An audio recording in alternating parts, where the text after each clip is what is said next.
इतनी दर्दनाक मौत, वो भी एक पत्रकार को।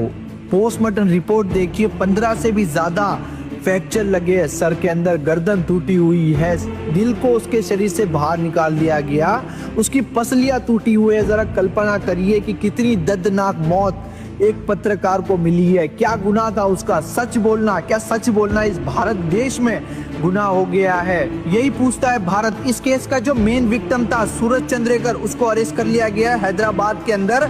और एक चीज देखने वाली है, इस सूरज चंद्रेकर ने अपनी शादी के अंदर 10 करोड़ रुपए खर्च किए। आखिर 8वीं पास एक ठेकेदार के पास इतने पैसे कहां से आए? इसके लिए एक जांच बिठानी चाहिए, पता चलना चाहिए कितने पैसे आखिर कहां से आए, पता चलना चाहिए कितनी पॉलिटिकल पार्टियां इसके अंदर इन्वॉल्व हो, चाहे वो बीजेपी हो चाहे कांग्रेस हो, मेरे को कोई फर्क नहीं पड़ता। मेरा ईमानदार पत्रकार दोस्त मारा गया। इस वीडियो को ज्यादा से ज्यादा शेयर करो और ऐसे लोगों को क्या सजा देनी चाहिए जरूर बताना।